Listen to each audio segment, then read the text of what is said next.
शिक्षा का अधिकार अधिनियम 2009 के अनुसार विशेष आवश्यकता वाले बच्चों को पढ़ना चाहिए। इसके क्या अनुसार क्या था कि इस विशेष आवश्यकता वाले बालक कौन से होते हैं? विशेष आवश्यकता वाले बालक वह बालक होते हैं जो सामान्य से भिन्न होते हैं। उन्होंने समावेशी शिक्षा का एक वर्ड यूज़ किया। उनके अनुसार जो सामान्य बालक है और विशेष बालक है, दोनों साथ में पढ़ेंगे और जो इनका जो सिलेबस है उनको अलग से डिज़ाइन किया जाएगा और उसी के अकॉर्डिंग शिक्षण विधियाँ यूज़ की जाएगी, टीचिंग एड्स यूज़ किए जाएंगे ताकि विशेष आवश्यकता वाले बच्चे ढंग से पढ़ सकें और उनके ज्ञान में थोड़ी वृद्धि हो सके। पहला ऑप्शन है खास तौर पर उन्हीं के लिए बनाए गए विशेष विद्यालयों में। विशेष बालक विद्यालय तो है नहीं, वो सामान्य विद्यालय होते हैं।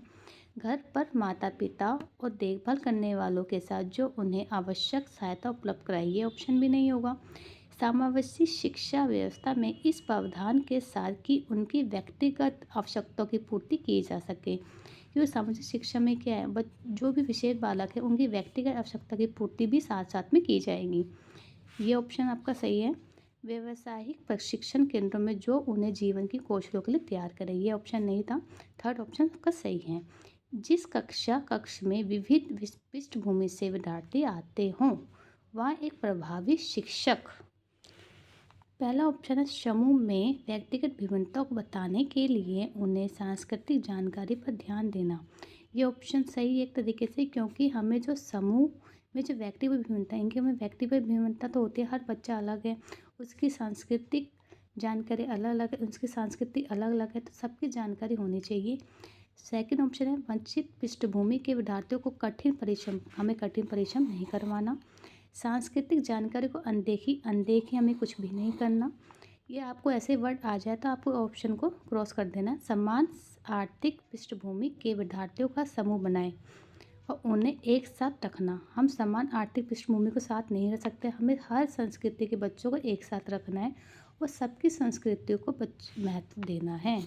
तो आपका पहला ऑप्शन ठीक है। क्वेश्चन 8 है, आपको इसमें मिलान करना है। पहला ऑप्शन है समीप दूर विमुख दिशा। इसमें क्या होता है, सबसे पहले हमें सरल चीज़ों का विकास और सरल से जटिल की ओर वृद्धि होती है। पहले सरल चीज़ें की वृद्धि होगी, फिर सरल से जटिल होगी होगी। शीर्ष पदमुख दिशा। शीर्ष पदाभिमुख दिशा क्या होती है, सबसे पहले हमारे सिर जो है, हमारे सबसे पहले सिर का विकास होता है। सबसे पहले बच्चा सिर संभालने सीखता है, धीरे धीरे धीरे वो बॉडी के अन्य भाग संभालने सीख जाता है। तो बच्चे का जो विकास का क्रम होता है सिर से लेकर पैर तक का होता है। अंतर व्यक्तिगत विभिन्नता, इसमें क्या है कि हर बच्चा दूसरे से भिन्न है। ये नहीं है कि एक बच्चा इंटेलिजेंट होगा तो दूसरा भी इंटेलिजेंट हो जाएगा। हर बच्चा भिन्न होता है। विभिन्न बच्चे भिन्न भिन्न दर से बढ़ते हैं। किसी का विकास देर से होता है और किसी का विकास जल्दी हो जाता है। अंतर व्यक्तिगत विभिन्नता क्या होती है, किसी अकेले बच्चे में विकास के एक क्षेत्र की अपेक्षा दूसरे क्षेत्र में भिन्न हो सकती है। जरूरी नहीं है कि एक बच्चे का अगर शारीरिक विकास तीव्र गति से हो रहा है तो उसका मानसिक विकास भी तीव्र गति से होगा। उसके हर क्षेत्र में अलग अलग विभिन्नता पाई जा सकती है। तो पहले का फिफ्थ कहाँ पर है, ये रहा पहले का फिफ्थ, आपका सेकंड ऑप्शन ठीक है। 9th का क्वेश्चन, संज्ञान और संवेग के बारे में निम्न में कौन सा कथन सही है। संवेग क्या होते हैं, संवेग हमारे 14 टाइप्स के होते हैं और संवेग क्या होते हैं, क्रोध हो गया, भय हो गया, डर हो गया, ये सब हमारे संवेग है। तो संवेग का संज्ञान से क्या संबंध हो सकता है, आपको पता होना चाहिए कि अगर हमें क्रोध आएगा या हमें भय होगा तो हम कोई भी ज्ञान को अर्जित नहीं कर सकते हैं, हम कोई भी काम में हमारा मन नहीं लगेगा। तो ये एक तरीके से दूसरे पे डिपेंड है। पहला ऑप्शन संज्ञान और संवेग एक दूसरे स्वतंत्र प्रक्रिया, स्वतंत्र नहीं है, क्योंकि अगर संवेग हमारा डर है तो हम उस काम को संज्ञान नहीं कर सकते हैं। तो पहला ऑप्शन तो हमारा गलत है। बचा सेकंड ऑप्शन, संज्ञान संवेग परस्पर जुड़े हैं, ये ठीक है, वो एक दूसरे को प्रभावित करते हैं, ये आपका सही है ऑप्शन। थर्ड ऑप्शन में पढ़ लेते हैं, संज्ञान संवेगों को प्रभावित करता है, ठीक है, किंतु संवेग संज्ञा को प्रभावित नहीं करता। ऐसा नहीं हो सकता, क्योंकि एक दूसरे को दोनों प्रभावित करते हैं, ये ऑप्शन भी आपका गलत है।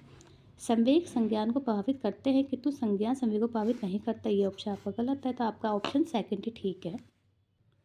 विविध शिक्षार्थियों वाली एक समावेशी कक्षा में सहयोगी अधिगम और समावेशकों से सीखना क्या होता है, जो हम सहयोगी अधिगम क्या होता है, जब हम सब जो हमारे विविध बालक होते हैं और हमारे सामान्य बालक होते हैं उनको इकट्ठे पढ़ाया जाता है।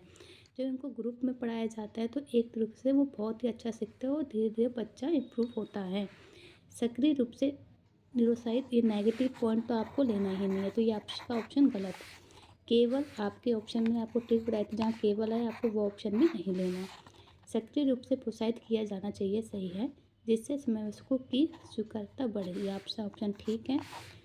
कार्यान्वित नहीं किया जाना चाहिए कि नहीं, भी आपका ऑप्शन गलत है। तो आपका ऑप्शन कौन सा सही हुआ? सेकंड।